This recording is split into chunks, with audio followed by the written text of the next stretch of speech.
What is going on, everybody? Welcome back. It is the first week of 2023. I hope it is treating you well. I hope everything goes good this year.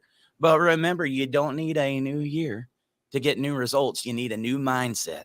And you can start that anytime. So if you're somebody that's already broke that resolution, I want you to make a new one today. That was my Robbins impersonation.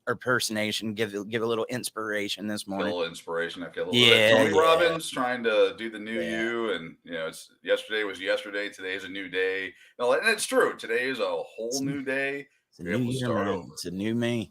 I'm starting a diet today, guys. So if I'm cranky this week, you're gonna know why.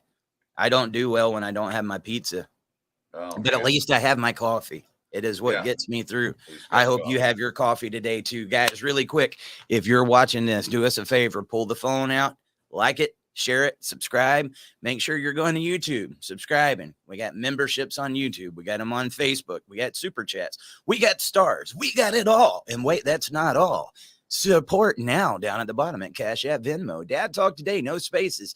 And if you would be so inclined, you can check us out on Patreon, where we are going to fight for fathers' rights, whether they like it or not. Imagine that. Today's conversation is going to be one that's probably going to get people a little bit heated. And it was one that we had to pull out last minute. It was like, well, okay, what are we going to talk about? The in-laws. Are they in-laws or are they outlaws? Yeah. You guys tell us, do you have good experiences with the in-laws, or did the in-laws turn into outlaws who helped your ex alienate your children from you? Or maybe funded her attorney's bills to do this to you. Am I already getting you, Dwayne? Yeah, I'm already there. It's one of those. I like, share, subscribe. Even though I'm on, one of the fans on the show. Today I was a little nervous. I did share it, but I was a little nervous about sharing that out and going, all right, mom and mom-in-laws, get out there and share this and come watch the show. I'm like, ooh, it might make the next time y'all get together a little bit interesting. But hey, you know what? We're going to keep it real on the show and just do it. It is what it is. Here we go. Eric Skinner said it's always outlaws. Mine threatened to kill me three times now, and nothing happens. Yeah. Wow, dude. Yeah. Wow. I mean, now let's look in the case. Justin Goolsby, John Mast. It was a father-in-law that killed him. Yeah. And I was talking to one of the Masts the other day. I mean, you got to think about this. What he did was despicable. But in the meantime, like, was this a dad that thought he was protecting? He was Mighty Mouse. And I believe he was alienated and brainwashed just as much. That's my personal opinion. Yeah. Yeah. I mean, and again, you have this thing where you want to protect your kids. And there's that. And if you have someone that is hell-bent on destroying you, they're going to enlist the in-laws, make them outlaws, friends, family, you name it, because it's usually a total destruction. And unfortunately, you got people that are willing to ignore, hopefully, all the facts. I say, when I say hopefully all the facts, but hopefully all the facts that you're a good parent, and then go down the other path that, in my first and second marriage, and third marriage as well, there have been moments. I was watching the chat just then. There was somebody named Brandy that just popped up, so you better be careful. Oh boy. Oh, this might, yeah. might have. Look, I'm putting him in the pressure cooker. I like this situation right now is kind of a little bit different for me. And guys, if you're one of the ones that have good in-laws and they helped, we want to hear that too. Okay? Yeah. We want to hear it all. What was your experience with the in-laws? I know a lot of times that the in-laws get in there and they protect their kid no matter what they do. And that goes back to, remember how we was talking about mom counter parents everything I do. Yeah. right? These are people that have been friends instead of being parents. And even if, they go through a obstacle in a relationship, look, that is still your grandchildren's dad. You don't have to alienate them. And sometimes you're doing more damage to the children because you're trying to pick sides because you say, that's my child. I've had to think about this, Dwayne. If I ever find out that my kids do any of this stuff, it's not going to be a pretty conversation for me. I'm not footing the bill. I told you not to have affairs. I told you not to do these things that you're doing, not to keep the kids away from them. And if these parents act like parents instead of friends, that oh, baby, if you do this, I'm going to take up for you. And now he becomes the enemy. You are a part of the problem, not the solution, because those kids might not be in the same household as those two parents right now, but they need both. And so if you love your grandkids, you'll do what's right. Most of the time, parents have a little bit of influence over what their children's doing. So if you enable them, doesn't get better, guess what's going to happen when they get in their next relationship? I've got an out. Yeah. Oh, yeah. Well, I mean, think about it. The woman says, I don't want to be with the guy anymore for whatever that reason. And if she goes to her parents and say, yeah, he's a great dad, takes care of me, never any violence, busts his butt. He's not there as much as I'd like because he is working so hard trying to provide for the family.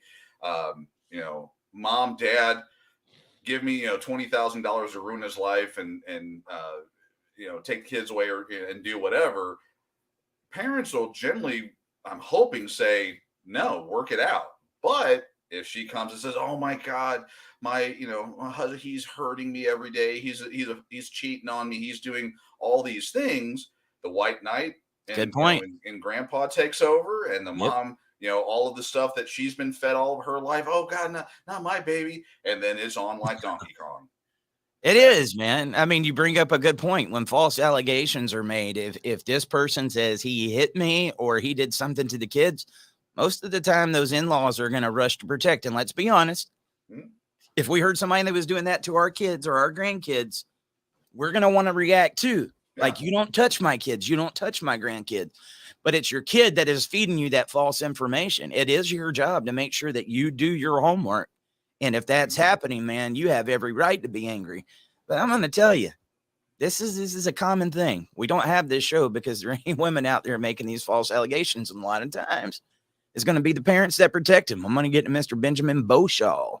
He said instant outlaws made excuses for their affairs, paid $40,000 for her attorney, and tried to make me pay for it. Assaulted me, attempting to follow my court orders. And that's true, dude. They'll get in there, especially if you get those in-laws that have a little bit of money, and they will put everything behind crushing this person that they don't know the whole situation. I'll take this back. It was never my in-law because I didn't get married. But I remember when I was, going through that alienation with my child, and like a year later, I'm getting these messages from the in-law, or what would have been an in-law, like, don't you think your child needs to be supported? You're a deadbeat. You need to be paying child support. Yeah. And I was like, I did. I paid for a full year, even though it wasn't court ordered. I know they told you different, but would you like to see the receipts? Or would you like to see the notes where they called you a piece of crap? Yeah. And put you down for everything, plus the rest of your family. I would gladly show it to you. You could come sit down with me and I'd actually have a conversation with you, but you want to turn me into an instant enemy. And that's what happens a lot of times, unfortunately. Oh, yeah. Yeah, definitely. For my first marriage, going back to that time, which I tried not to do, but it's good to get the therapy out. When my father-in-law, who is a great man, he was the patriarchy. He kept that family, kept everybody sane. When he unfortunately passed away in 2001, something switched in all the ladies of that family's minds. It just started, going crazy. And that's where, the now remaining in-law, changed her mindset. She would, I would pay to have her fly down to visit back from the home planet. And she would just scowl at me and just say nasty stuff. And of course, this is the beginning. And I would just, I would be confused because I'm like, I just put in, a 10-hour day, just came home, took care of, at the time only had the one child, while y'all are sitting around doing nothing, and I'm the idiot, I'm the jerk. And it, and then of course it escalated from there. And the excusing the behavior, what I believe it was Ben said, made excuses for her affairs. I mean that mental, but I get that happening. I mean, I see parents. My dad. That's actually one of the things that just made me about my dad was he was excusing. I have a brother making excuses for some of his bad behavior. Not in-law situation, but you see parents, they go to that unrealistic level to protect their kids, and a lot of times it's a bad resource. I can go into more detail. It's not in-law, obviously. It was my family, but these parents sometimes they don't let logic dictate. They should be, if Susie or John comes to them and says, "Hey, I'm doing this or I'm doing that," and it's wrong behavior, they should step in and go no, and parent them in the right way, because your relationship changes with your kids over time as they get older. They have to. You're not changing their diapers anymore. You're hoping they'll change yours. But yeah, I mean, they should be stepping in and doing the right thing versus what happens more times than not. I'm going to sit back and just put questions out there because I know I'm going to gaslight Dwayne with everything I say. And then I'm going to gaslight the audience. And purposely, I'm telling you, I'm going to do this because if I bring up some questions that you be like, oh, I experienced that. Tell us your experience down there. We'll read it. Miss Julie Pruitt. She's back today. She said, I put $3,000 for my son to get full custody just to have him alienate me from them. He was supposed to pay me half back, but that won't happen because he isn't speaking to me now. Now, Julie, if you knew then what you know now, knowing that your flesh and blood would have done this, what would you have done different? That would be the question that I want to ask you. But on the other side of this, I'm going to bring up something, and I want to hear from you guys. Tell me if you got some experience in this arena. I know we're going to be talking about, they take up for everything that mom does, but that's not all. That's not all. Okay. We had that conversation the other day about mom counter parents, everything I do. How many of you have had experiences where the in-laws do the exact same thing? They try to say that dad is too rough on the kid or that he's not parenting right. He's not taking care of them, not knowing what their own flesh and blood, the one they brought into this earth, is a living nightmare. Satan. Did I put that politically correct? Yeah, Satan. Yeah. I mean, that pretty well covers it. Okay. But grandparents will counter parent the dad too. And they think that they can tell these kids you don't have to listen to their dad. And so now you're getting it from mom, you're getting it from the in-laws, and you're getting it from this whole other thing. And all they're doing is telling that kid, you don't have to respect your dad. You don't have to listen to what he's got to say. And that is dangerous, brother. Oh yeah, it teaches the kid they can get away with murder. I mean, there's the old joke. I still remember in my grandma's house had a sign that if mom and dad say no, ask grandma. And when I was a kid, that was cute. That was all, it's, he's going to want, a cookie or a whatever.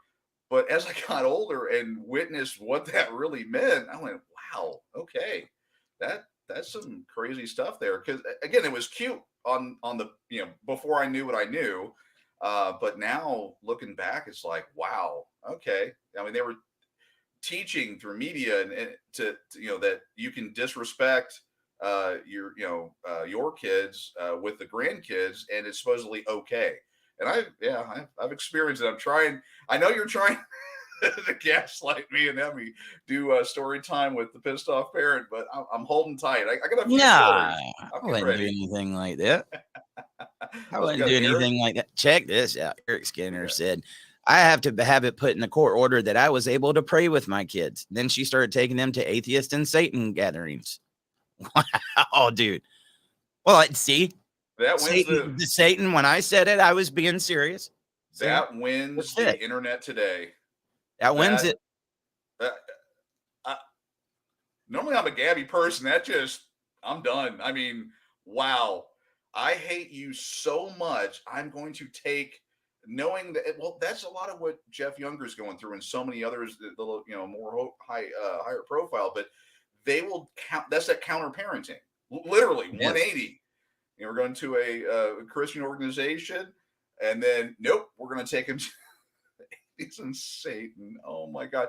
I had that wow. Well, I had that from my first wife. I'm a believer. I believe in a believer later in life, and I'm more of an inoculator. So I'm teaching the kids both side, or actually not both side, every side, so that they can make their own decision. That's kind of the way I decided to do it. And my ex-wife would sit there and ask questions. Of course, it did backfire because she was an example. She would say, "Well, kids, what about this?" And then my kids would go, "Oh, well, actually, I read in so and so that this is the logical fallacy, and this is the actual answer. And here's the data." I had the little spitting images of me, and then she would, of course, get mad and go away. But yeah, the counter parenting, that 180. I mean, I don't know that. I think it was Eric. It was Eric that made the comment. It's kind of blowing my mind that she's like, "I hate you so much. I'm going to take this child, not because it's freedom of religion or I want them to learn but to take them to those organizations specifically because you wanted them to go here." That's ridiculous. Well, I mean, you bring up too, like that sign that you had in your house. If parents say no, ask grandma, and how that was cute when you was growing up. But now we look back at it and say, there's people that really thought that, and that can create a lot of problems.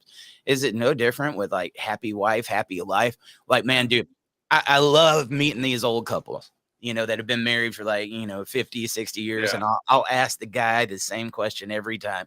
I'd be like, how did you do it? How did you make it that long without going through divorce? And they all say the same thing. I learned that she's always right. And I'm like, dude, did you really live that long with that mentality? That's broken. That's broken. Oh, hell yeah, that's broken. Wait for whatever you want. I'm not saying not to be a gentleman, but I hope there was equal respect coming in there, because that's going to feel like hell on earth, dude. But again, that was something that was just the normal. You're kind of used to hearing it, but it's so wrong. And grandma, if mom or dad has said that this is what they want with their kids, and you systematically go behind them and say, nah, I'm going to teach them to oppose their parents, that's not good grandparenting. That's outlaws. You are an outlaw. And you can look at the data and the statistics to see the fruits of that labor.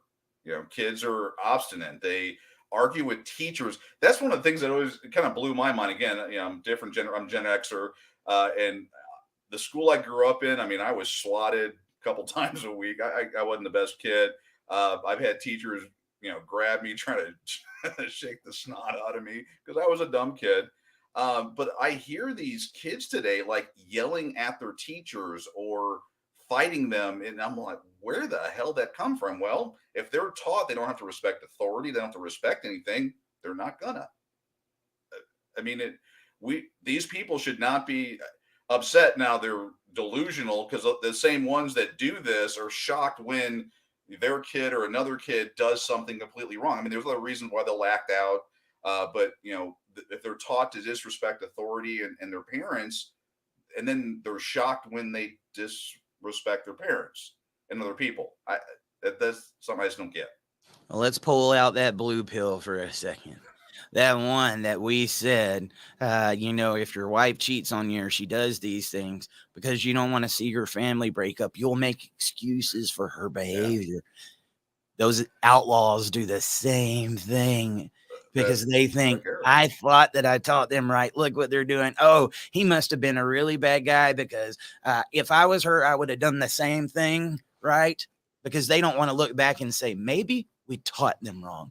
Yeah. Maybe there was something where we could have been better. Maybe there's a lesson that we can learn here. No, you know what? They're getting a divorce anyway. We're not going to have them in the family anymore. Let's try to make this look as good as we can.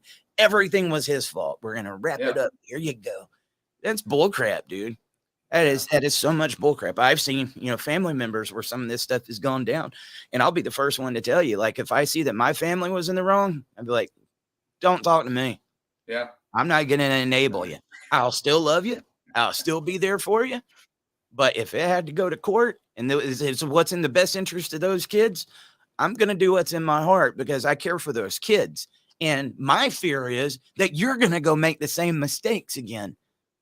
How is it so hard for people to say what needs to be said, Dwayne? We live in a world where what needs to be said is not happening. And they're trying to make this bad behavior. We're making people comfortable for all this immorality.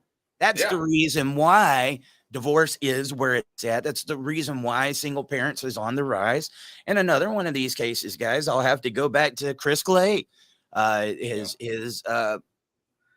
ex died. They had 50-50 custody. Yeah. A boyfriend that had been living with the mom for like 6 months. 6 months. Made Chris pay $300,000 to a family court and had to fight a boyfriend for custody. Now, all the way to the Supreme Court. He's never said this, or maybe but I'm gonna give my buddy an out. But I don't think it was the boyfriend that was pushing that issue. It wasn't. I think there was a girlfriend. There was some outlaws. Yeah, that was an outlaw. You read the court documents. He admitted under oath he already had a girlfriend like 2 or 3 months after his girlfriend, the baby mama, had passed away in the car accident.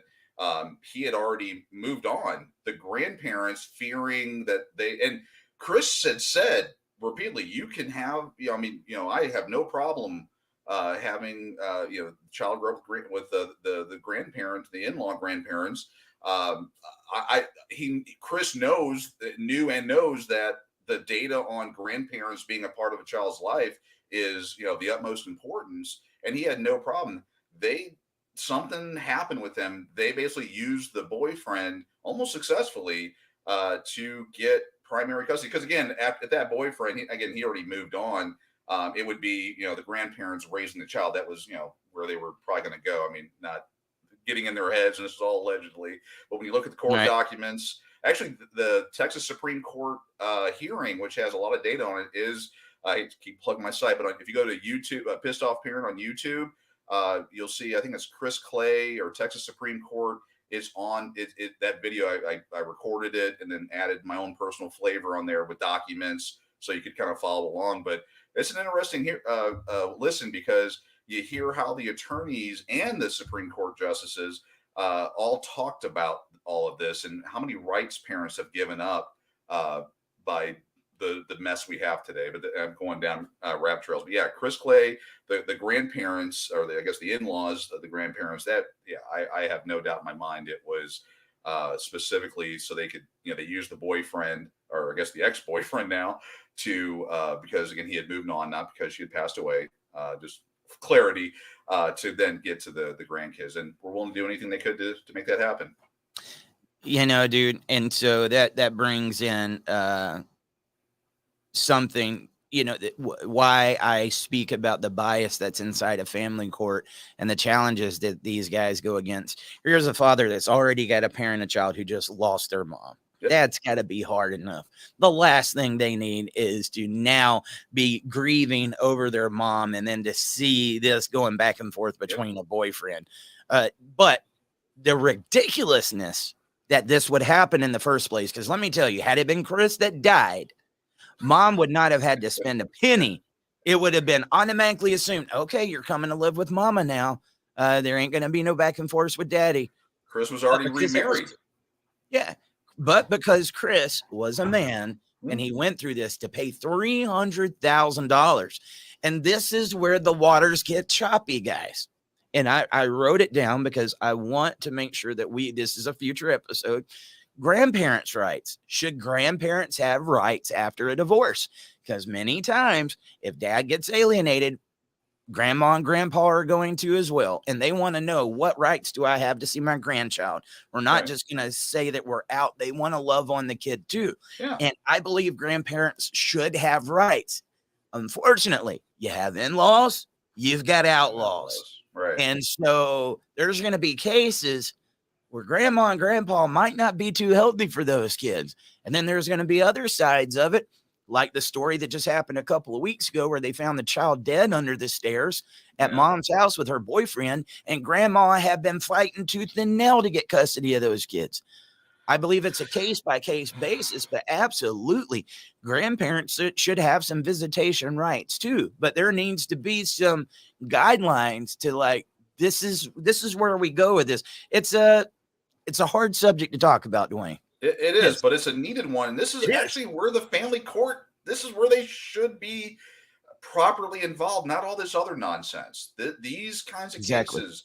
I mean, Tyrone Darling. I mean, I got to speak with the mother a few weeks ago, and again, still grieving and going through that. And again, for the viewers that don't know, Tyrone Darling is the gentleman in Arlington, Texas, who was gunned down while he was going to work and dropping off his child. He was gunned down right in front of his infant child. He's got 4 children, and not to release too much because again, it's an open investigation. But there's fear that she's going to be alienated from those 4 grandbabies. So, like reading Julie's, which she wrote back, she said, "Well, in between the time I gave the money and the court date, he married a female that didn't like me. Long story, but she turned my son against me and made it dangerous for me to continue to live there." Remember those red flag signs we talk about where they try to take your family and your friends away from you, and they don't want anybody else around you but them?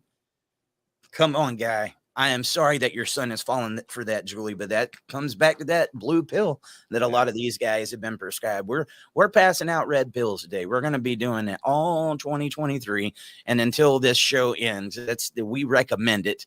But too many guys have been fed that, and it's been shoved down their throats. But then you got the cases like this. Sabrina Hay on YouTube, she said, "Yes, as a grandparent, our hands are tied, and we are missing prominent relationships with our grandkids." Sabrina, I'm with you, man. I believe that's just as important as parents' rights. If you want to ask me, grandparents should find out what their custody time is and like when do we get to see them. Like, dude, with Corbin earlier this year. No. See, all right. So David's getting 1 hour 2 or 3 times a day to see his son that's dying from cancer. Has 2 weeks left to live. The grandparents were granted 1 hour to go over there. They spent a little bit more time with him. And I think Corbin got to go to David's house for a while. I saw the video. He was so happy, man. Yeah. So happy. He loved his grandparents. And then I got to talk to Corbin's brother. And when he started talking about his grandparents, he just started busting, dude. He was crying so bad. They love him. But here is these grandparents that are being told, your grandson's dying. He's got 2 weeks left to live. According to his wishes now, and I don't blame Corbin for this. Corbin said that if that time was to come and he's going to have 2 weeks or a month left to live, not to tell him because he didn't want to live his last days counting down, when am I going to die? He wanted to be able to enjoy what he could as much as he could. So they gave them 1 hour to go over there and say bye to this child that's dying that doesn't know he's dying. Now, I don't think the kid was oblivious that there was something going on. Yeah. He had to know there was some rift going on. But getting to talk to Mr. and Mrs. Henderson about this and what it made them feel like they were criminals, man. Yeah. Like, how are we being held back from this kid that we love so much, that we help raise, that we've got all these memories with, that is dying? The best thing that a child that is about to leave this world so early could have is love. There's not enough love. I think every one of the families should have been up there, like one big hug, man. Like, we love you and we will see you again. But here we are having separate funerals and telling these guys you got 1 hour to say bye to somebody that doesn't know what's going on. That is criminal, dude. These courts disgust me so bad. And then that's how if you think fathers get treated bad, grandparents get treated bad. Hey, I'll tell you right now, Mass family, they ain't seen them grandkids yet. Yeah. Okay. And that is not out of choice. Let me tell you something. If there was an opportunity, they'd be there right freaking now, dude. You talk about some grandparents that want to hug on somebody, kiss, and say, I love you. Your daddy loved you. They want to. And that's probably a lot of the reason why it's not. Because there's another side of the story. Yeah. So go ahead, brother. Well, guy, and I'm wanting to be wrong on this one, but I thought the judge actually prohibited the grandparents from being around. Didn't he relent and say that on because initially it was on Father's Day, they were going to prevent him, but I believe the court order said that the grandparents and extended family could not be around the child when he got his visitation. No, the dude, they was allowed to go on Father's Day. I was saying for that 1 with hour. David. Okay, That was so they it. initially said no. Okay, trying to remember. There was a lot of things happening on that one. It was. In these cases, they get confusing, man. I mean, yeah, you gotta learn these details, guys. And sometimes we might not get them all out just because it's hard for us to comprehend some of the stuff that's going on. I'm pretty sure that was what was going on in that particular case.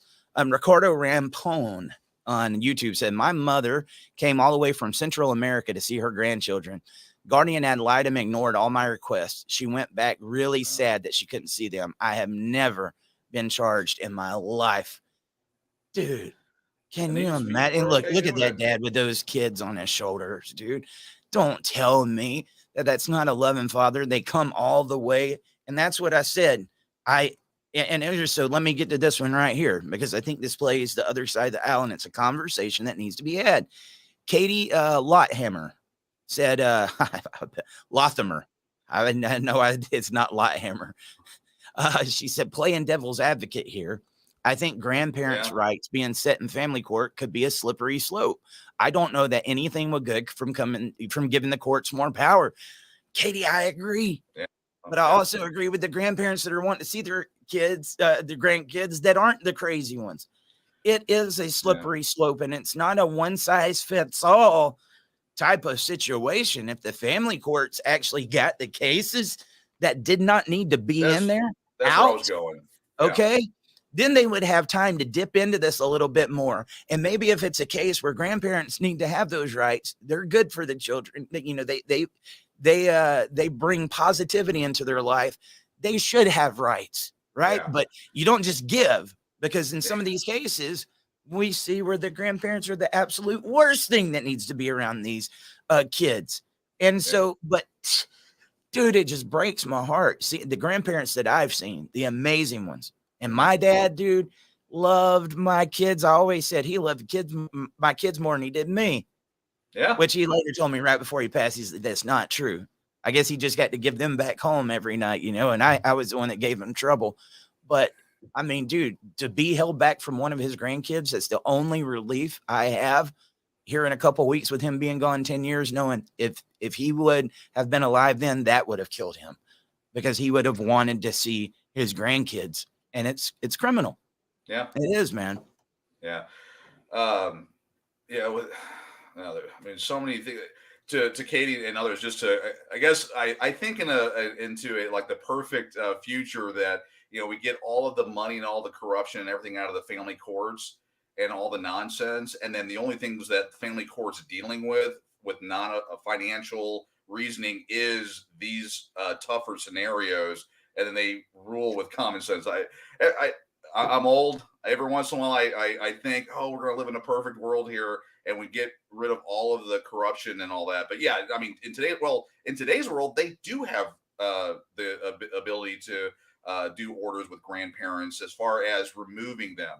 They can put in the order, and they have put in the order. Well, in Dave Henderson's case, at one point, no extended family can be around the child. I mean, they can order whatever they want to, and they do it, a fair amount of times for reasons. I mean, who knows? But having grandparents in a kid's life. I mean, you know, I know I bagged a little bit earlier on my first wife's my in-laws there, but I still remember taking the firstborn grandson, my oldest, up to visit them, and my in-laws, the grandmother, pretty well knocking me out of the way to get to my grandson.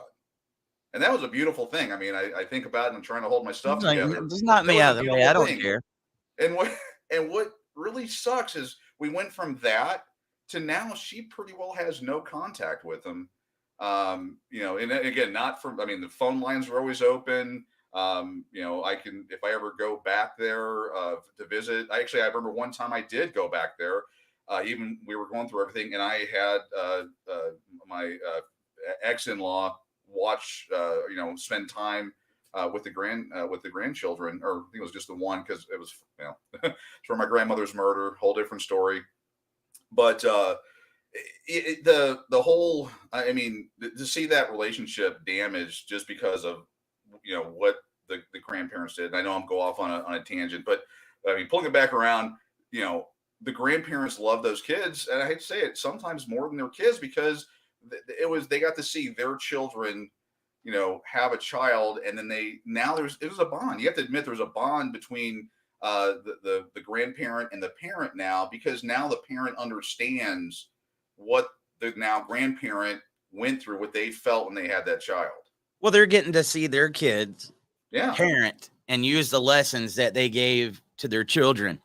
Right. Right. And that's why sometimes I think they might make excuses, because maybe they weren't the parents that they should be. And now that's replaying.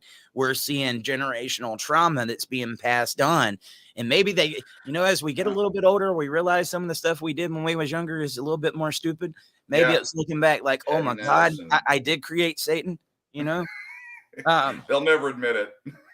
Maybe we should call her Lilith. Me and my wife watched Lullaby last night. Oh my. Okay. Yeah. It's about, there was a lady named Lilith that was originally supposed to get with Adam in the beginning, but I guess he didn't want her, and because she didn't want to be submissive, so he found Eve, and that was who God wanted him to be with. So Lilith went and laid down with wolves, is the way they put it there, and created her own breed of human that was like a mix between like a demon and stuff. Okay, it is crazy, but I was like, that could be a good nickname instead of Karen. Anyway, getting completely off of this, like grandparents, guys, it's crazy that we're talking about this, in-laws and outlaws. Maybe this was a good time because we just got over a part of the year in 2022, the holidays, when families get together and they want to see their family. Unfortunately, if you're in an alienated situation, there is going to be one family that most of the time misses out. And don't think that these families and these in-laws or these outlaws don't create loyalty conflict too. Like, don't you really want to be at our Christmas party? Didn't you really want to be with me on New Year's? Oh, look at what we're going to have on Thanksgiving. You should be with us, right? Like, do you really want to be there? And they create these conflicts, and it's sad, man. A kid doesn't want to choose. They might actually want to be with you a little bit more, but they're over there trying to spend time. Keep the peace. Keep the peace, man. I've found myself several times during the holidays, like if they're over at their moms or whatever, I'm like, man, I really wish I had them here. And I was like, you got to be careful with that. I'll just write them, I love you, I miss you. Yeah. And unfortunately, a lot of times that might not be done for you. Facebook, Rob Ramos said, my daughter is not only being alienated from me, but also from her older sister, not to mention the rest of the family. That's kind of how it goes, man. Yeah. Sabrina said, I agree. Just one more thing for the courts to dictate and roll over, trying to find another way to get money. Yeah. As the courts are set up right now, trying to add that would be a failure. It is just going to be a complete disaster. As much as I hate to say it, the courts need to be completely revamped. Family court's not going anywhere, guys. There is cases where kids are being raped, or their parents are drug addicts, or there's abuse going on. They're being neglected. We see this all the time. There is gonna be cases where family court and CPS and stuff like that is needed, but it is not as it is currently set up, one bit whatsoever. Yeah, I mean today, stay away. If they ever rebuild from the bottom up, the structure and how everything works, there's none of these incentives and backroom court deals and all that stuff, and they actually follow the law, do evidence, then I can see that makes sense. I mean, that's the right place for it, is in court, to where we have our laws, we have a smidge of discretion when the law can't handle parts of it, and then sane decisions in the public square are being made. Absolutely. If we could get public square for trials and all of these things, I think that would fix a number of issues. But here we are. That's why it's so hard. It's crazy, man. There's a town not far from here. I don't know if they still do it, but growing up, we had our own version of like the People's Court. Like, yeah. They only did court like once or twice a month, and when they did, it was on the local TV station. Yeah. They made a show out of it. So you knew who got a DUI and who did what, who was speeding, and every little thing. And All it did was make gossip, right? Yeah. But at the same time, you knew you were going to be on that TV show We're going to if you drink and did drive? something, right? No. Do you guys get the thing in Texas, like the newspaper that shows you everybody that got locked up? Yeah. It's a smaller newspapers, and of course you can Google that. But yeah, in the smaller towns, they'll show they got locked up, what they got locked up for, and all that. There, a lot of people in there for some crazy stuff. I don't know. There he is, man. Chris Farrell there on Facebook said, in-laws ensure young family children are not being used and abused, alienated from a mutually loved and cared for parent. Outlaws do not care. There you go. Yeah. There's a difference in the two definitions for sure.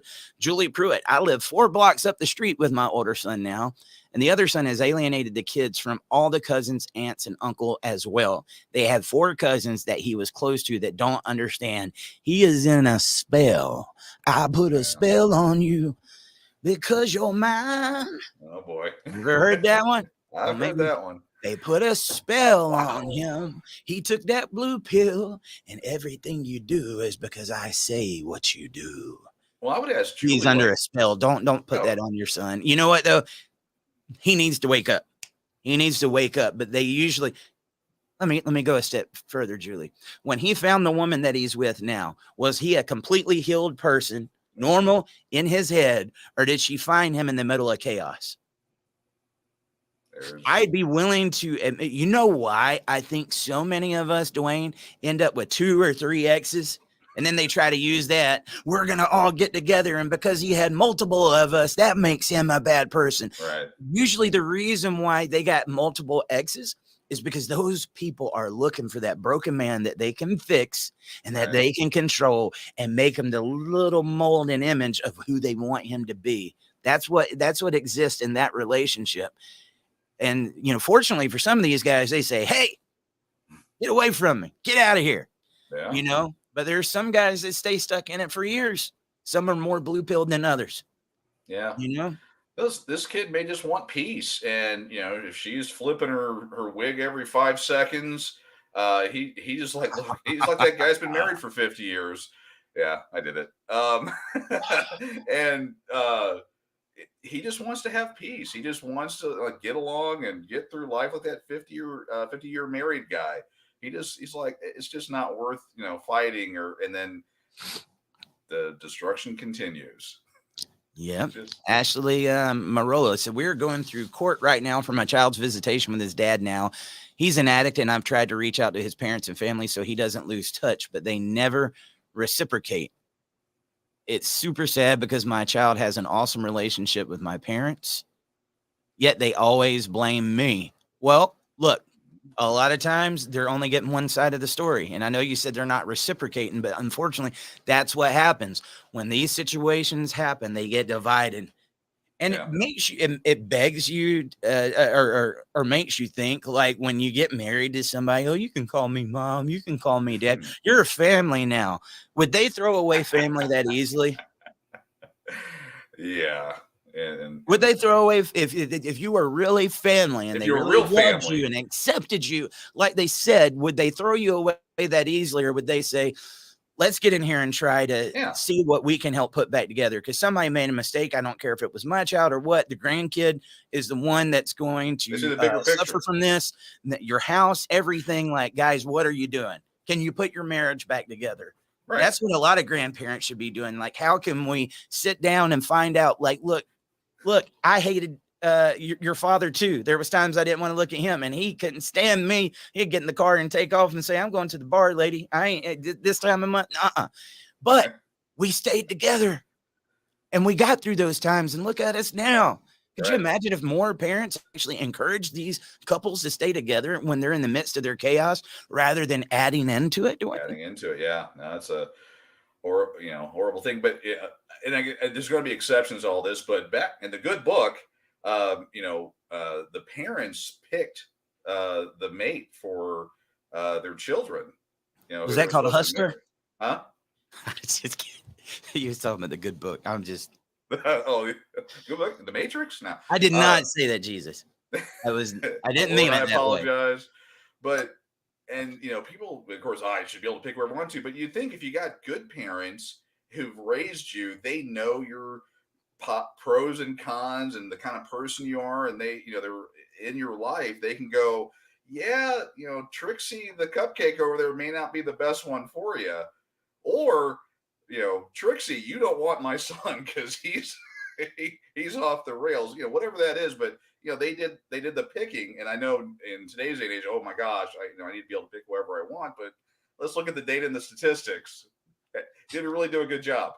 Let's take this a step deeper. This is something I haven't thought about until just now. She mentioned drug addiction and stuff like this. I ain't talking off your personal story, but again, in order to love somebody, if you truly love them, you wanted to get married. I'm thinking you loved them at one point in time.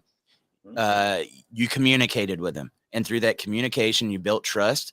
And through that communication and trust, you told them things about your life, your imperfections, everything, because you want to grow and be a better person with them. And you're able to say, look, I wasn't always the best person, but I'm getting better and I want to grow with you. And then that trust and communication builds love. And so what happens, you give them all these intimate details about yourself. And when the relationship breaks up, they go to their mom, they go to their dad. Did you know he used to be on drugs? Did you know he used to do this? Did you know he used to do this? And they're like, we didn't know this about him. It's so easy to get them people to turn on them. And because they have that biological connection with their child, that's what they're going to go for. I don't know, man. I don't know. That's probably just something that just popped in my head. Yeah, but I can guarantee you it happens. Or and then here's a funny one is, they I'll pick on the girls here. The girls aren't happy with their husband for whatever reason, and they go to their mom, the in-law in our case, and say, oh my God, he's such a this, and tells all these intimate details and bad mouths. And then, of course, the white knight, mom or dad, is, do this, do that, whatever. And then the couple tries to reconcile. Right, say it right. You done messed up, Ron. What's his name? Mighty Mouse. Mighty Mouse is. Go ahead. Is it a Mighty Meese or is it mice? I don't know. Moose, Meese, mice. Make it be. Yeah, make my own. But then they, and then the couple is like, oh, we're back together. And then the in-laws, the parents, whatever we want to call them, are like, wait a second, you just shared all this stuff. How, Oh, dude, after today, I think we just added to the frustration of society. Yeah. Well, hey. When you meet your future in-laws or when you see them next time, ask them, what's your pronoun? In-law or outlaw? Exactly. Oh, let me get off of that. It's hard to, share a personal experience. It's not really this, but it's in that family. Some personal details for me, but it's really hard though to go against the grain or to go to your family and say, a sibling or different family member is not doing the right thing, and they need to change. It's easier to go along with it, or, oh, you cheated on your spouse, or you bankrupted them, or whatever that issue is, and they want to be supportive of it in the wrong way. And it's so easy to change that or to do that. So when you protect bad behavior, it only continues to be bad and it gets worse. And that's what you need to understand. If your child made a mistake, when they made a mistake when they was younger, you corrected it, right? Yeah. Because they needed to know. Well, it doesn't change when they get older. You don't just continue to take up for that bad behavior. Now, you might be taking that same parent that's out there busting their ass and doing the best they can for your grandkids and putting him through living hell just because you raised Satan, right? And that is not fair. It's not fair to anybody in that family. You could actually, like I said, man, I don't know. It's, yes, you're right. This is an upsetting one. Emmanuel Martinez, he said, my child's mother violated her custody order and moved to another state. She only had to pay for half the attorneys. Perfect example that the courts is just a business. I had to file for custody in order to fight the fact that she can meet halfway instead of doing the round trips every weekend. Dude, I mean, we hear it. But that was another thing, like watching my side of the family just get treated as second class. Yeah. Like you get them when we don't, or your family can come see them when I say they can see them. Those little years, I mean, or those first months, my family saw pictures, dude. Now I'm the one seeing pictures, them too.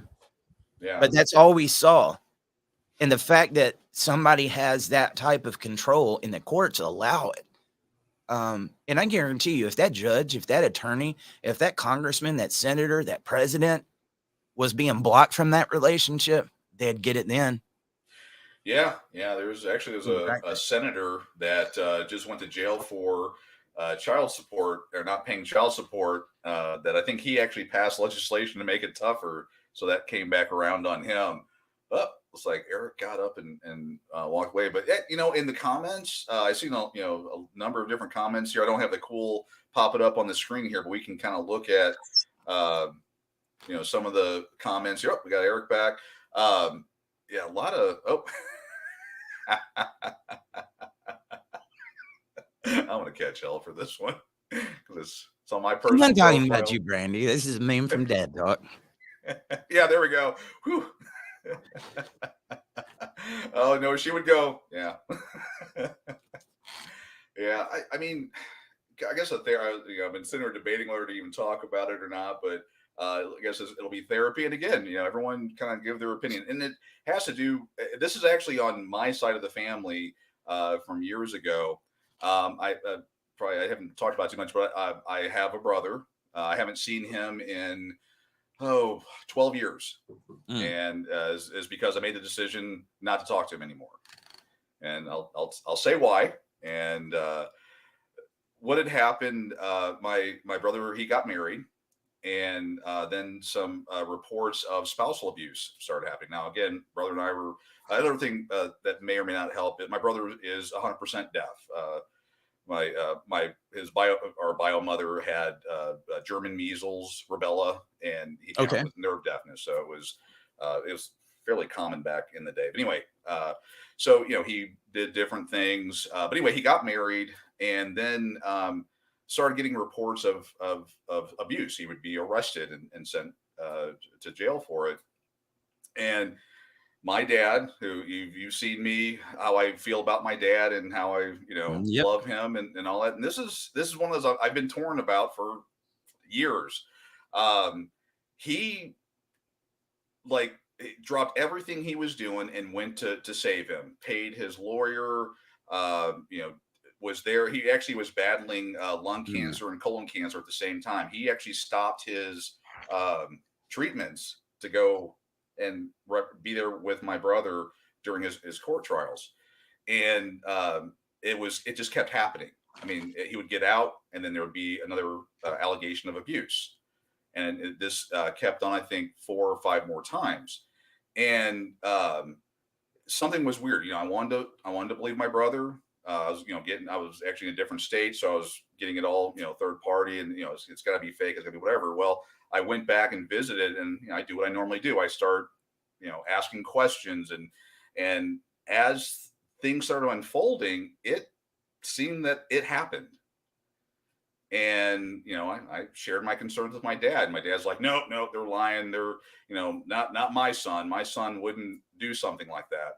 Well, he eventually went to prison for that, for what he did. And it was actually the judge slapped his hands and said, you're on probation. And this is, I think, the 4th or 5th time you're on probation. And if you do it one more time, then you're going to jail.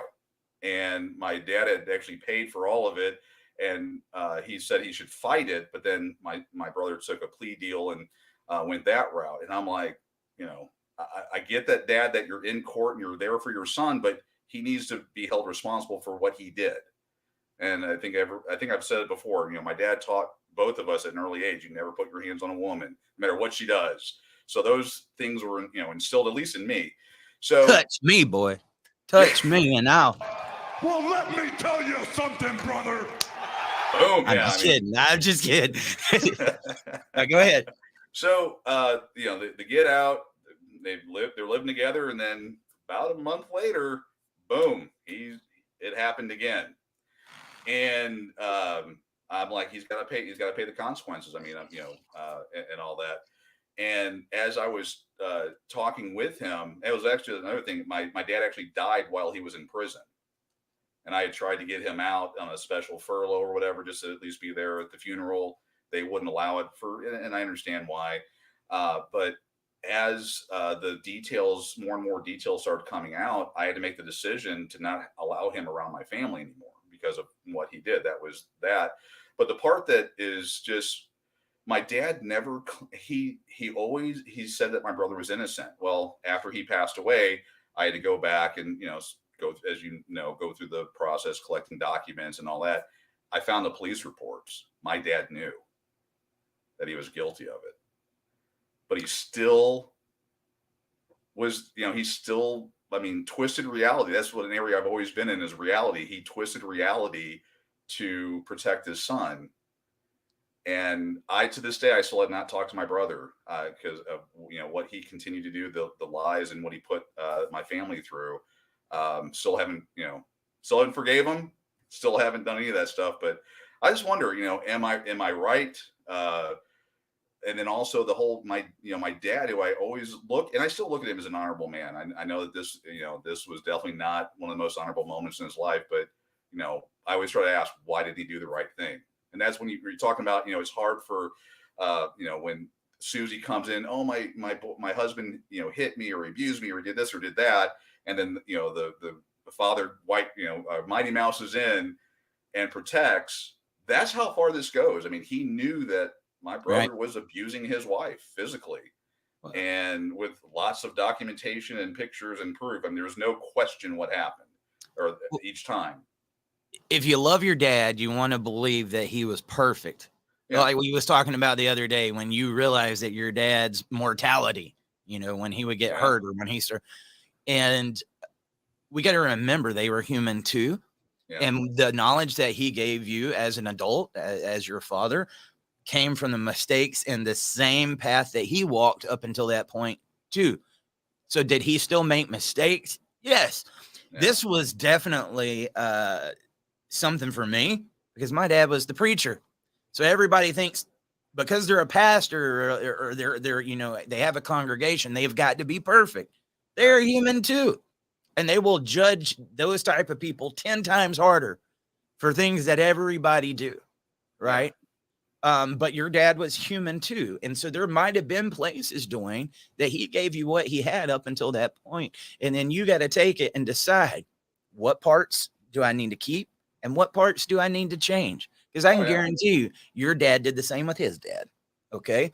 And that's okay. But we got that loyalty conflict even to our own, because that was my dad. I want to believe what he said was right.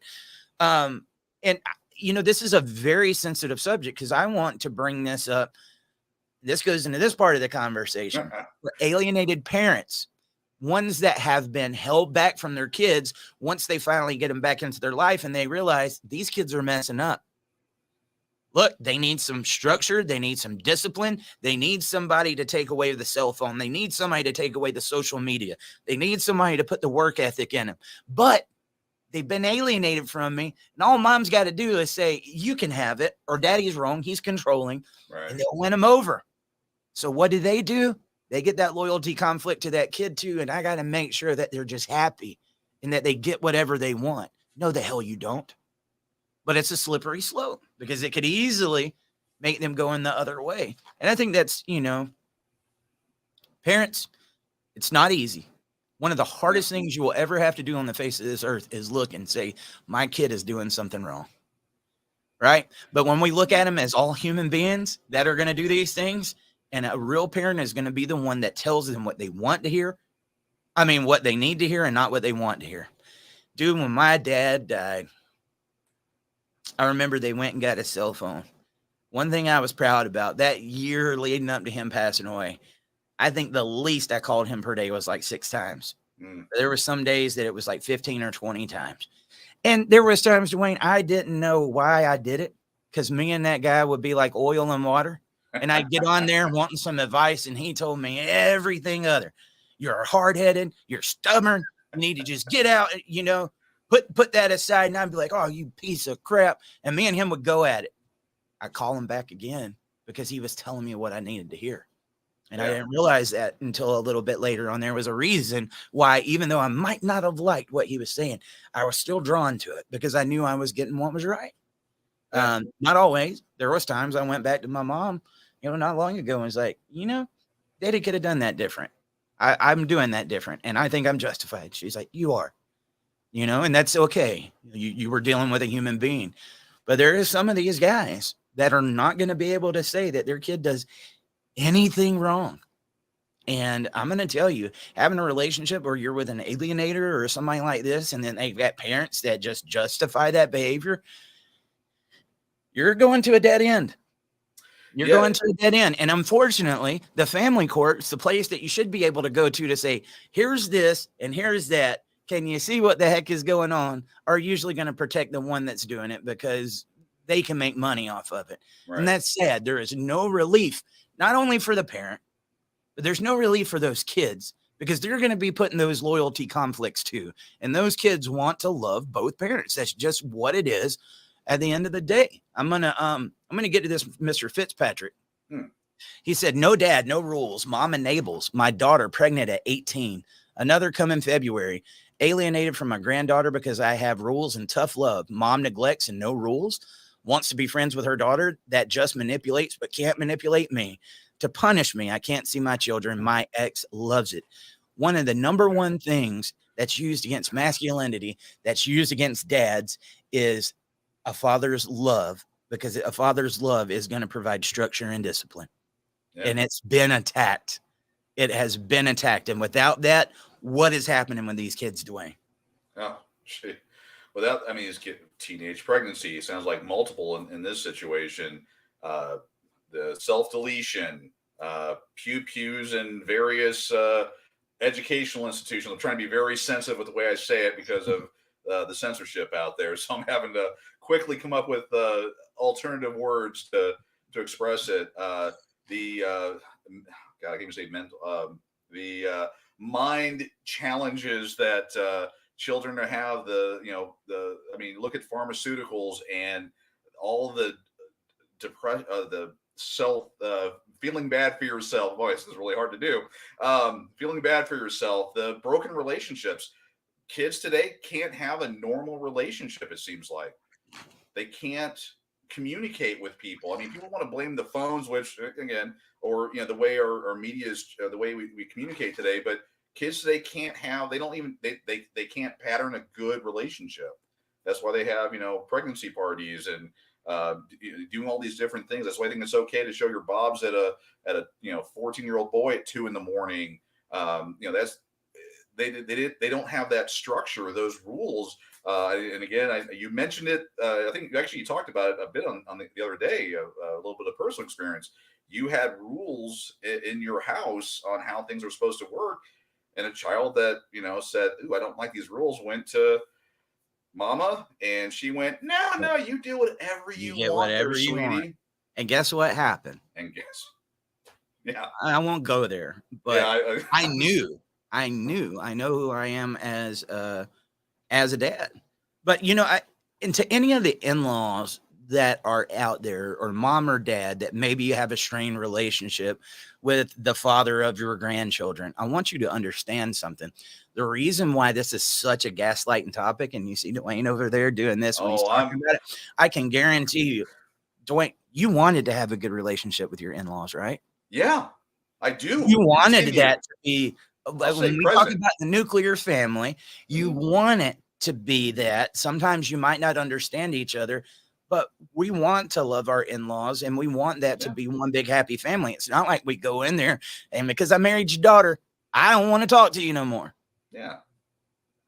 I've encouraged every way I possibly can, pointing out behaviors in all of my in-law scenarios. I'll try to keep it generic. How dare you?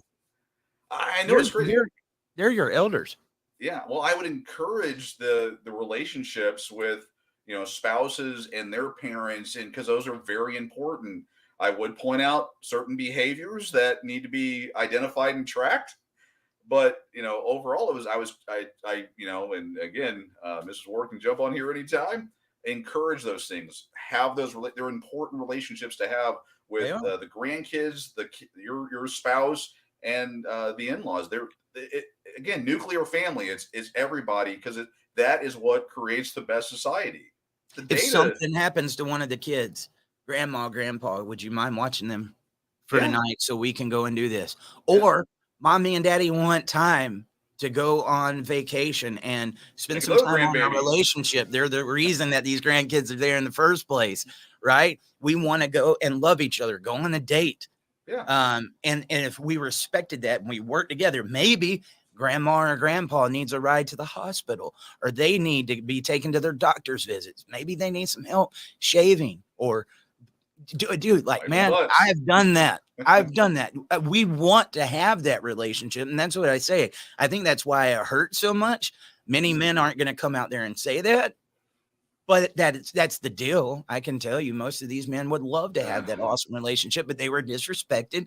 And because they were the man, it was so easy to just dump off all the blame, everything that happened, because one, mom doesn't want to take responsibility, and her parents say, we're the ones that parented her. We're not taking the responsibility either. Okay. It sucks. I mean, it's just the way it goes, man. Jason Burmender, he said, absolutely. My ex-mother-in-law loved me during the marriage, then encouraged my ex to divorce and accused me of all sorts of crazy things I wouldn't have imagined. Like mother, like daughter, it's crazy how they change like a light switch. Yeah. Now my sons are catching things they say they were told. I falsely divorced their mom. Just wait until they can read the paperwork. I know that you're hoping one day they finally get to know the truth, but dude, you do what's in the best interest of the children. Protect their heart right now and let them be healthy children. One day they're going to come and they're going to want to know this. But he just reminded me of something else. They loved him. How many grandmas are taking the frustration out of their marriage? Okay, I gotta go. Out on the son-in-law. How many mother-in-laws that went through a very bad marriage is taking out all the frustrations and all the shortcomings of their relationship on their daughter's new man? Man, you're throwing softballs, man. This is hurting. Softballs. I thought that was that. I thought that brought the smoke, and I've seen it. Ooh, you know, dude. One of my, yeah. I'll get in with some personal stuff in there. Never married this person, but at the same time, I remember like I was going to have a child with a woman, and I remember one day sitting in front of her mom. She said, "This is where she's going to live for right now. She's going to be doing this. She's going to be doing this. She's going to be doing this," and it's sitting there and telling me everything, and I'm sitting there like looking at my ex like, she's telling us what to do right now.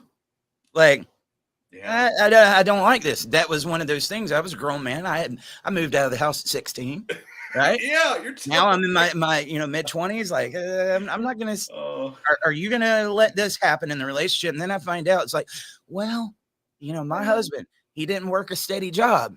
He didn't, I had to do all the work. I had to do the cleaning. I had to pay the bills. I had to do all the things. So she is taking out on me for what she chose years ago. Yeah. That happens, man. Well, go ahead. Say it. Oh, no, okay. Again, you got past in-laws. That's what I'm talking about. And current, but I mean, God, there's so many things, but yeah, so yeah, I'll go back to my first marriage. I'll try to find my safe space here. Well, I'm gonna. Yeah. My microphone's messing up here. I don't know that. Yeah, Brain's gonna cut the hard line to the house. No, in all seriousness, no. Like for my first marriage, had a good relationship. Actually, my house had flooded and was leveled, and my then in-laws let me live there for a period of time to get back on my feet. I was 18 or 19 years old, and my dad wasn't, he had his own things going on. He could have done it, but they said, hey, because they wanted to learn more about me, and thought that I was, I guess, a decent guy, and they did a lot of stuff with me, but I know I don't like to bring religion. They were a very strong Catholic family, and a lot of the things that the stereotypes that you would think of in a Catholic family, They very, very, very Roman Catholic. And and it was weird. He worked primarily, and then when he would get hurt or something bad would happen with his job, and he was laid up for different things, she would go ahead and get side gigs and help out. But after he had passed away, she started talking about how he controlled her, which I didn't see. And I'd been around them for a number of years. I didn't see that behavior, but hey, I'm not in it. And so she started, she was like a closet third wave feminist. And she was like, I want to do this. I don't like that my husband, he saved for retirement versus doing all these things, that he, this is the way things were going to work. He was a patriarch. We need to save for retirement. Well, he passed away early, and thank God he put money away, or she would have been, they paid their house off. I mean, they did all these things. And so she got her freedom, and she basically blew through every penny of it within a couple years. Okay. But then, she would say, he controlled her. He didn't let her do things like travel and certain, little things like that. And then she would then transfer that onto me. Well, you need to let her do this. You need to let her, and she would say weird stuff like, well, you don't even let her drive anywhere. My first wife had a phobia about driving from a car accident she was in. So I drove everywhere at her request.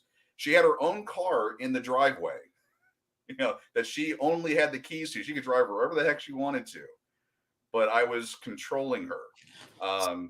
So even though he passed away, from what you're saying, she did afterwards, it sounds like what women do after they go through a divorce. Yeah. Oh, she destroyed pretty much everything he created and tried to do that was good for them.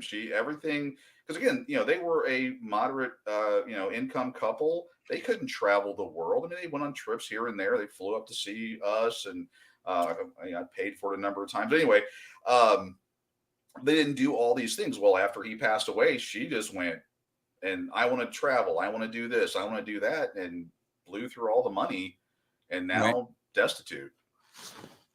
Well, other side of this too. We've been talking about the mother-in-laws, father-in-laws. I tell you, the first time I met my father-in-law, he was not current. Mm-hmm.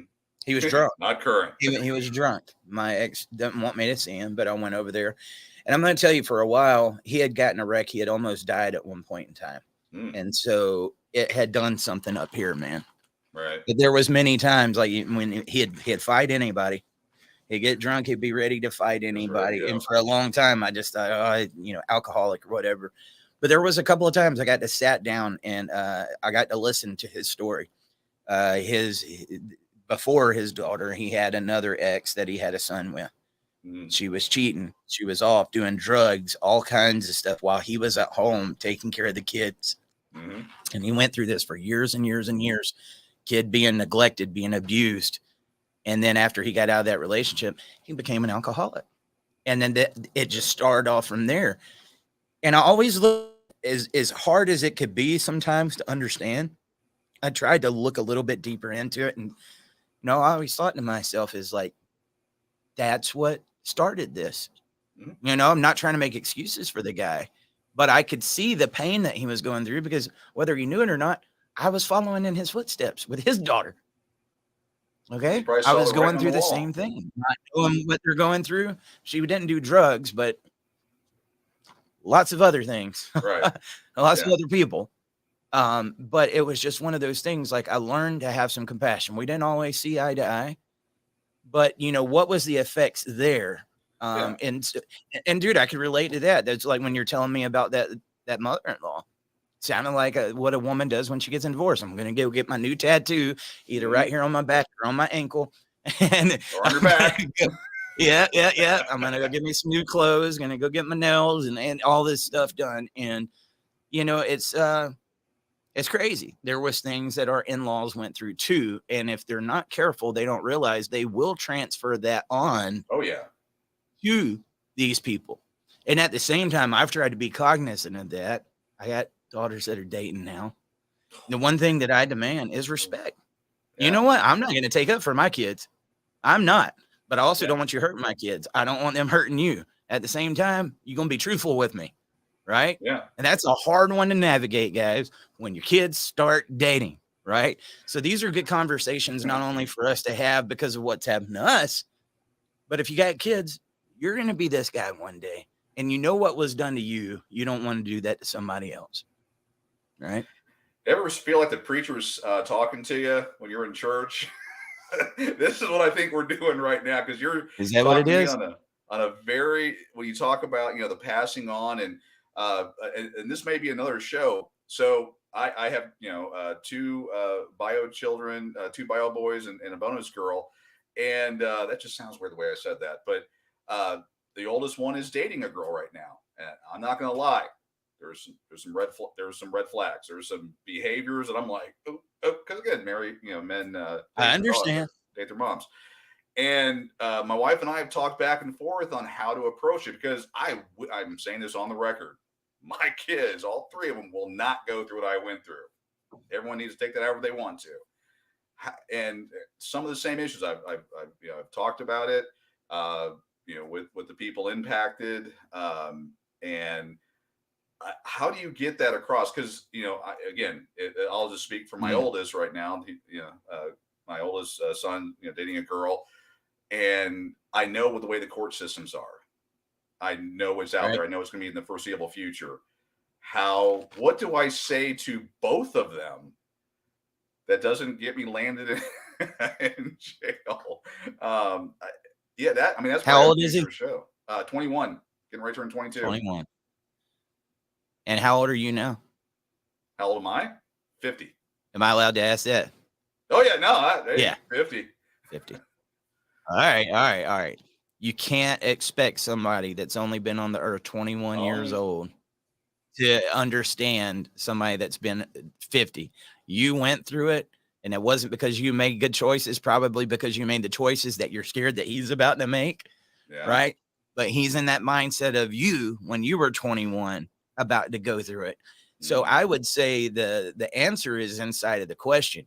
What could somebody have said to you at 21 in his situation to make him understand? And if you couldn't have said anything, you might have the answer to that. But you know what? Here is where I say, guys, there's going to be those times us as parents are going to go through those valleys, and it seems like we have no answers to it. Yeah. That's why those early years are so critical. We are planting seeds in our kids. Yeah. They might not understand it yet, but eventually, if it's got strong roots, it's going to see, and they might have to go through some of these mistakes to get it. And sometimes us as parents, when we know what's going to happen, we just want to go in there and stop it. This is what's going to happen. And it makes them want to do it even more. I hate to say it. I was that kid. Like the last relationship I was in, everybody was telling me, Eric, get out. She's crazy. And I was like, stop telling me what to do. It made me want to do it even more. And if they'd have just left it alone, I'd have been gone. Yeah. And so we're stubborn, we're hard-headed, especially at 21. Mm-hmm. I know that's probably not the perfect answer, Dwayne, but what could you have said to you at 21? And if I look back at me at 21 and said, what could I have told him? I was the most hard-headed of all, man. Yeah. And the lesson that comes with it. I wish I had the perfect answer, man. But that's unfortunately what makes us human. Sometimes we got to learn it for ourselves, right? And you just don't want that to happen to your kids. If you love your kids, you want to get involved. But and I want to be the in-law, not the outlaw. Right. And when I do talk, when when my son calls with frustrations, or he wants to talk about, how to, then they've just moved in together. They're trying to, all the fun that happens with, trying to figure each other out. And, why'd you leave your underwear in the bathroom? And, I put my fork on the right side, not the left side, all those little things. My advice has always, or discussion is, one, to listen, to be there and just let him talk. He's venting. He's young. And, offer that almost, I hate to say Bill Cosby advice because we some of the issues around Bill Cosby, but you tell him to eat pudding. Eat pudding. Yeah. I give him that. Well, my past, your past, and all that. You have to sit there and I've always been, you need to sit her down and have a conversation, not a dictation, not a, this is the way it's going to be, but an actual, you need to, when I say treat her equally, you need to treat her equally and have an honest conversation about what's going on. Yeah, I'm not like, oh, you need to leave. You need to tell her this. You need to, tell her the knife goes on the left side, not the right side, or you're the man. I don't. That's not my advice. If anyone that thinks that's the direction I go, and no, it's I listen, let them vent, get it out, and then offer, like, you guys are a couple now. If you value the relationship, you need to sit down and equally discuss these issues. It's the same thing. If I'm sitting and talking with my wife, I would sit down and say, we need to have a conversation. That's the advice I'm giving them. Well, you talk about, preaching. It does feel like being a little bit of church, because I understand this situation too. It's like one of those, if you see that they're with somebody that'll lie to you, that'll disrespect you, that'll do things behind your back, that is trying to put a wedge between them and their family, do some of these red flags, like, do you just say, like, I'm not supporting it? I mean, I don't know the right answer to that. I've dug my toes into this sand and, like, look, you're going to make your choices, and nothing that I say right now matters. But, you got to do what you got to do. And at the same time, don't get mad if I don't support it, because here's the thing. You want me to care when you want me to care. Right. But in these situations, when I care, when you want me to stay out, I can't do that because I'm your daddy. Right. And I love you. And I know what's going to happen, right? So the best thing for me to do is, if you're grown and I've planted those seeds and those roots are strong, I might need to just step back. Oh, yeah. And then they might find a respect for you. And because the hard part about this is, Dwayne, in many of these cases, you got a counter parent over here saying it's good, go after it. And they're eating that other person up. Oh, you're so cute. Y'all look so good together. I can't wait till you have babies. I can't wait until you get married. And then who's the kid going to go after? The one that's tickling their ears off of this relationship, that's supportive. And then you look like the butthole over here, right? But they might not understand it now. I don't know. This isn't an instant gratification thing. Oh, kids got to learn. It's now that my old man's gone and that I need his advice, that I find out, like, dude, you should have got a lot more back then when I didn't want to hear it. Right. Yeah. I'm just thinking about that. I want to be an in-law and not an outlaw. I do too. It's funny, there's that picture with what's his name about the son, it's a biblical, the prodigal son. There was a painting that was done by, I think it was Picasso, and it had, when he drew it from three different perspectives, and that's the way I try to think about things. I'm sitting there. I've been the baby. I've been the adult with the relationship, and now I'm entering I'm going to be the in-law or outlaw, and I try to think about things in that three-dimensional, from three different perspectives. That's kind of how my brain works. And I don't want to be an outlaw, but at the same time, I want to see their relationship succeed. But then, there are red flags, and I want to try to help counsel them by either saying something or not saying something. Let me tell something to these kids that are dating girls that have dads that were alienated, okay? They could be your biggest advocate because they know they want her to treat you with equal respect because they didn't get it as well. And so if you treat that man with respect and you're honest and everything, you might find he could be your biggest advocate, right? Because that's what parents do. And when we say we want to accept the family, like we was talking about earlier, we want to accept them, but we want it to feel like a real family, not you just putting on a show to try to get on my good side. Right. I can't stand fake, Dwayne. I can't stand it, dude. Oh, yeah. You know what? I'd rather dislike you for what you're doing on the real than love you for something that you're not. I think wasn't it a Kurt Cobain quote? I forget how he put it, but yeah, dude. I don't know. Mr. Larry Hayes, I see you pulling up something down there. You got it? Yeah, well, I got I was doing the prodigal son thing. Oh, okay. I got you. But it was Picasso, yay. But that's the prodigal son. Everyone, either wherever you stand on that I mean, it was talking about a young kid that he said, I want. He was a son of a rich ruler, and he said, I want my inheritance now, and I don't care. And they had other brothers and sisters, and so he left. He went nuts, blew it all, and then he was living with the pigs, and then came back. Well, the father, seeing his son, ran out to him, gave him his ring, signifying, that everything's good, kissed him, brought him back in, gave him something, all that stuff. And, the son felt like, oh my God, I thought since, I spent all this, I was such a jerk to you, you'll never forgive me. And the father's like, no, I do. And then, the father explains that, the father's love is the father's love. And then you've got the other people that are in there. Then actually people that are outside of it are the other brothers and family, and how they're really, when we talk about nuclear family and family, this is how much I think about this stuff. Oh yeah. Well, you got to process it, right? Yeah. We wish we would have done this type of thinking earlier. Right. We might would have chose better. I mean, we do got to go back to it. A lot of these situations we're in, we chose it.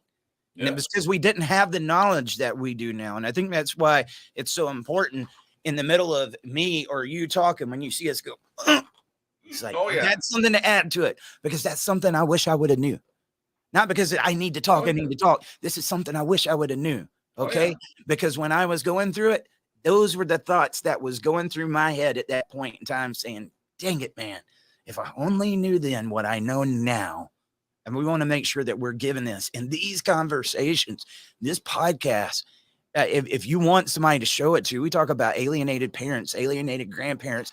Show these to your sons that have nothing to do with this. Maybe they haven't even started dating yet. Show this to your boys and prepare them. We need to do a series of shows on what our sons need to know. And then that goes the same. Like, dude, if you're a father-in-law or you got somebody that's dating your daughter, instill that knowledge into him too. Like, look, I don't expect her to rule over you.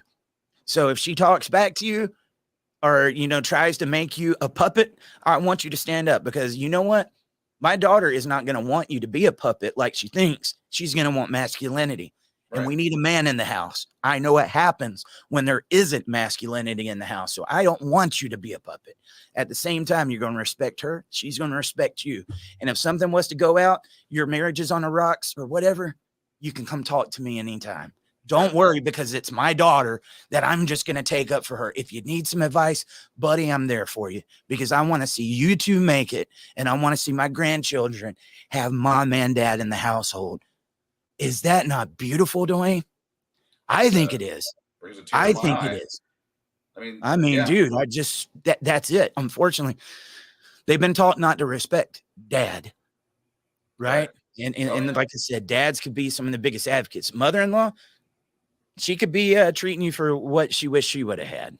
So, or judging you off of what her relationship was like. And dude, that happens all the time. Mother-in-laws. I mean, again, and we're going to have the guy's perspective on it. Mother-in-laws that will disrespect the son-in-law right to their face with others. There's so many stories. I'm trying so hard not to. I'm going to tell you, Mr. Jim Brashear, when he went and shot John Mask. Yeah. Okay. Dads will go Mighty Mouse for their kids. That's what happened with Justin Goolsby. Yeah. Now, I really wish they would have sat back and saw some of the notes that John was making, some of the things that he had to do. But because this is my child, I got to do this. Oh, you're damn right. I'm talking about that topic, because I believe is Carnell says it in his wisdom, fugabooed. They really were. I want to make sure to get to some of these comments really quick, because we don't have much longer, guys. We'll have to cut it in here in about 15, 20 minutes. And everybody, let's give a clap for Dwayne. For the past 2 weeks, he's been doing a good job here on Dad Talk. And it's I'm going to be flying some of these solo. That should end up being interesting. We'll see how that goes. I'm not solo. As long as you guys are here with me, we'll read the comments like we're doing right now. And but I appreciate you, buddy. All the hard work that you've done. And Glad to be here. I feel like we're definitely getting some momentum, some steam here. And these are conversations again, dude. If I was that route driver,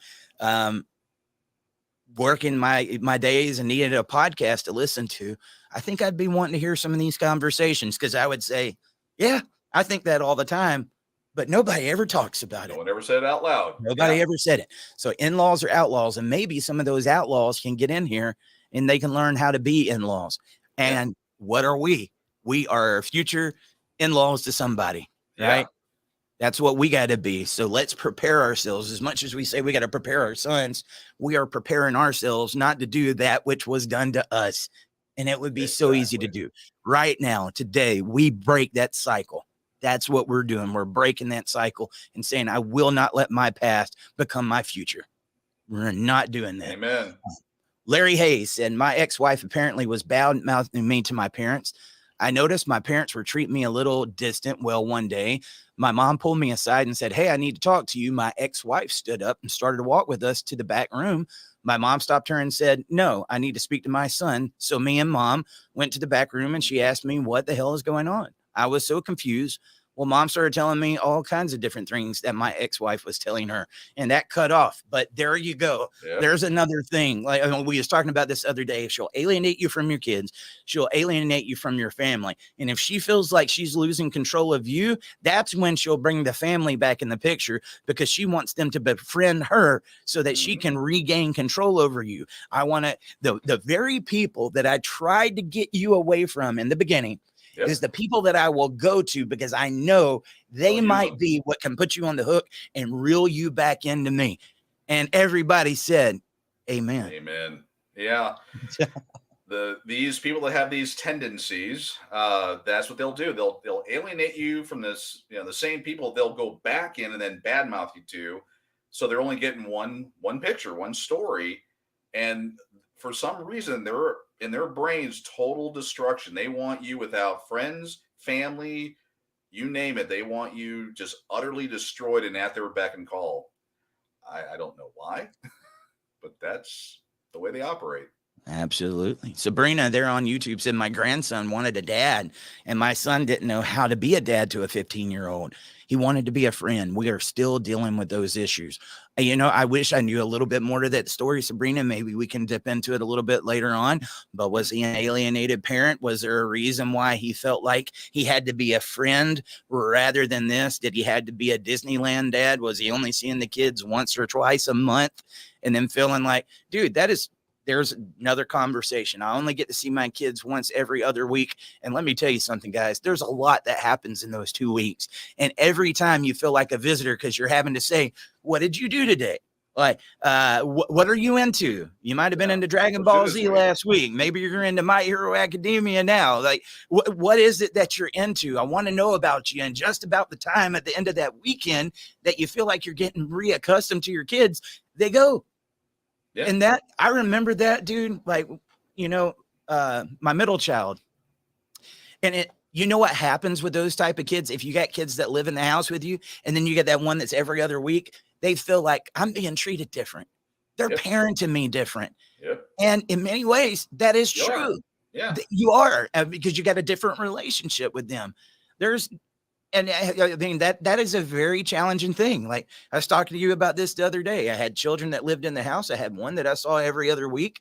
And when she would come over for Christmas, the whole other side of the family was buying them gifts that she wasn't getting. But you want to know who she thought that was? Daddy. Daddy, why ain't I getting the things that they're getting? I have nothing to do with it. Yeah. You know what I mean? Here's one to flip it on the side there. I mean, I had 50-50, with the bio boys, and we had, the bonus daughter here, and let's just throw chores up.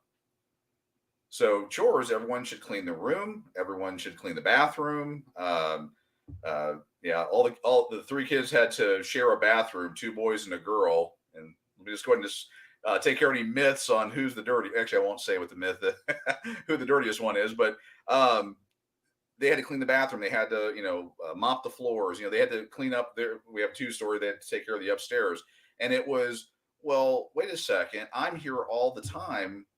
or I get both. I'm here all the time and they're only here half the time.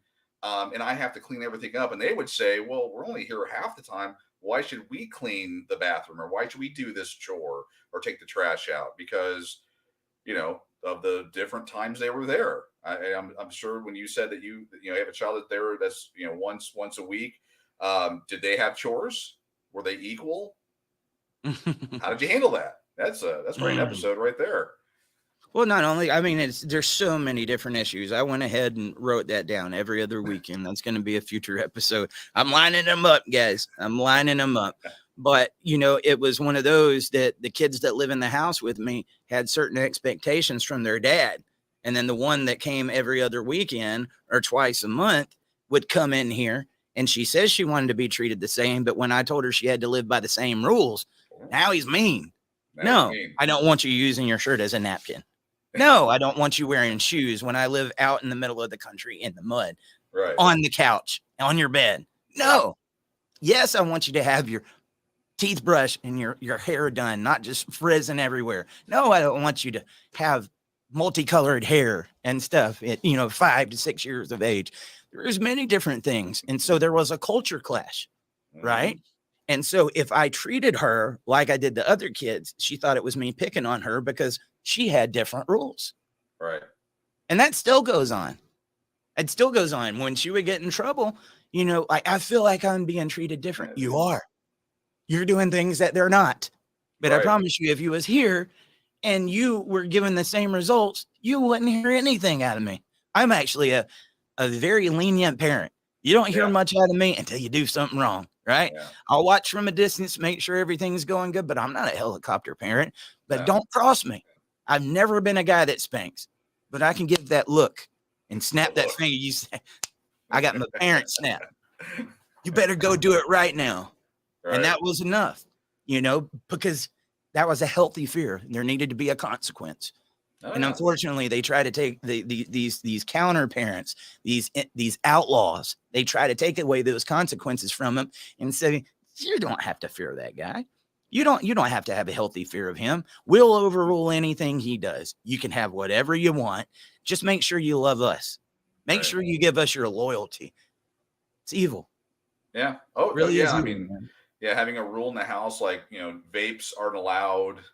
Kids aren't allowed to have vapes and have an in-law go out and buy vapes for the children. Really? Type of stuff. That would be. Oh, I'm not talking about anything specific for me. Oh, no, dude. When I was in school, I knew which kid that I could go stay the night with that the parents would let us smoke and drink. Yeah. Oh, dude, I had one early, 14, 15 years old. The dad had a new house with a new wife. And he also had his old house from where they had blended the family. Mm-hmm. And he would come and pick us up. The alcohol, cigarettes, pizza, whatever we wanted. Take us to that house, me and my buddy, and just leave us there for the whole weekend. Wow. Could you imagine being 14, 15 years old and you've got all that at your disposal? Well, I mean, dude, I knew which houses I could go to and get away with things. Now, at the same time, my parents would push back and they would say, I don't want you going there. Something doesn't feel right. I don't want you going there. And so I had to give them the guilt trip. Oh, you're just saying that because they don't live in a nice house or they don't do this. And I had all my things to try to give them guilt trips. They knew what was going on. But unfortunately, me as a kid, I kept pushing back. Making them think that it was something with them. And kids do that. They want what they want. They're right? Velociraptors. The most healthy thing is when a kid goes to dad and hey, I want to go somewhere that they shouldn't go. You say no. And then I'm going to go ask mom. And then what would happen if mom said, what your dad says goes? Oh, could you imagine? Or if he asks mom doesn't give him what he wants. And then dad says, did your mom already tell you something? What she says goes. I'm with her. Well, now I'm going to go to the other parents. Like if it's divorced, they let me do this. You need to let me do it. No. If all four of them operated in that same unit, I'd rather just see it be two. Yeah. But in these places where it's got a co-parent, and you know what? The grandparents, listen to me. In-laws, you need to be doing the same damn thing. If that's their expectations of the children and you love those grandchildren, instill in them that they need to listen to their parents. Don't be going around talking about how this generation right now doesn't have any respect for their elders when you're putting that crap into them. Yeah. Y'all created it. You are creating it. You are a part of the problem, not the solution. Unfortunately, guys, that is going to be the part of this episode where we're going to come to an end. I'm going to go through everything really quick again. Support now down at the bottom. Cash App, Venmo, Dad Talk Today, no spaces. Patreon.com/Dad Talk Today, where you can have a monthly contribution to our show if you appreciate what we do here and would like to see it continue to be on the air. You can do the same thing on YouTube and Facebook. We have a membership down there at the bottom near the emoticons, or you can give us some stars, or you can give us some super chats. And guys, every bit of that, as you see my new headset, I'm rocking it, and it's because of you guys. Thank you. We put it right back into the community so we can continue to do what we're doing. We now have a Pinterest. Don't ask me anything about Pinterest besides recipes, but we got a Pinterest, and it's a lot of the content that's funneling over there. I heard that's doing well. We are on Twitter. We are on Rumble. We are on Instagram. We are on YouTube, Facebook, LinkedIn, and Clout Hub, and MeWe, and Truth. And dude, I am forgetting some. That's a crazy thing. Like just Facebook alone is a full-time job. Yeah. Full-time job. But we got all of these different social medias going on. But make sure you're following all of them. And if you would, tell a friend, tell a son. Maybe. I love it, dude, when we get the comments in here saying, I'm not a dad yet, but I love listening to your show. I'm like, yes. That's who we need to be reaching. We got to get the young people, because they can hopefully benefit. And if they hear the same message from a bunch of different people from different backgrounds, they're going to go, maybe. I mean, yeah, they'll hopefully listen. I hope so. I think sometimes it's just you feel like a parrot on the screen. I'm saying the same things over and over, but that's what it takes, Dwayne. Yeah. We never know who might be the new viewer this time, or somebody that might just started going through these issues, just found this show. We got to continue to do this. But I'll be honest with you, as in all the years I've been doing this, the conversation we had today, it was a new one. Yeah. You know, a lot of these are new, even though they all, like I said, intersect. Yeah. So we need to make sure that we're getting out all of it, because you know what?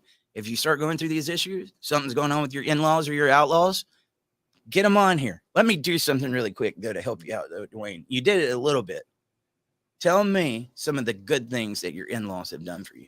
Oh, geez. In-laws. Okay. And I had a lot. I mean, well, one just, at the time, loving on the grandkids. At periods, showing respect. I'm going to try to talk about it and keep it all together. My from current marriage, my father-in-law, Gary, great guy, passed away a few years ago. And they, he had a very interesting life. He was in the Navy, in a submarine, did all kinds of stuff, and he was one of those hardworking guys. He was worked on the oil rigs, and so he was away for a number of years. There was some, I would be nice here, and there were some challenges in the relationship with him and his wife then, and that did carry down to his daughters. And thankfully, they had an opportunity over the last several years to rekindle that relationship and make that strong again, and work through a lot of issues, which is great. And seeing them together was great. As far as how they treated I guess it'd be their bonus grandchildren, utmost love and respect. I have lots of pictures of them all hugging each other. And that was one of the things, and I'm again trying to keep, it's one of the things I said at his eulogy. Actually, when he passed away, I had the opportunity to stand up and talk about Gary. And God, I hate doing these things sometimes. But you need to. One of the things, I mean, there was a lot. It was not a dry eye, at least for me. But the way he took my kids in and made them his own grandkids. And again, not taking away from his wife or anything else, because they did a lot too. But just again, I'm a father centric guy here. The way the compassion he showed for him, it meant the world to me. Anyway, he was a great guy. Awesome. I wish him and my dad would have met. The crap they would have done together, because they were a lot of ways similar. But he was a great guy. Wish he was still here. But yeah, I mean, and getting back to like what were the things they did. Just being there, caring about them, talking about. They would hang out, and like when we'd go visit and we'd go out and do different things, the way they related to each other. And it's almost like they were the bio grandchildren. It was, the way that, the way they like just. Isn't that a beautiful thing, man? Well, here you go. This pissed off parent, grumpy old fart like me sitting there bawling like a kid. Yeah, it was a great guy. Anger comes from a place of caring. Yeah. Right.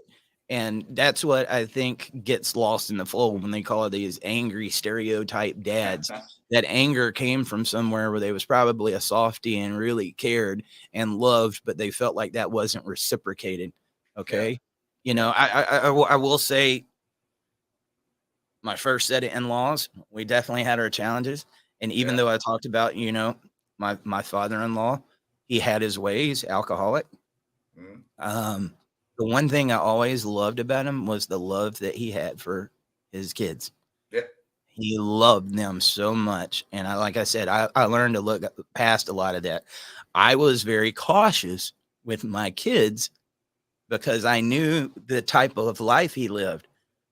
But Dwayne, when you saw him with my kids, he was a completely different person, man.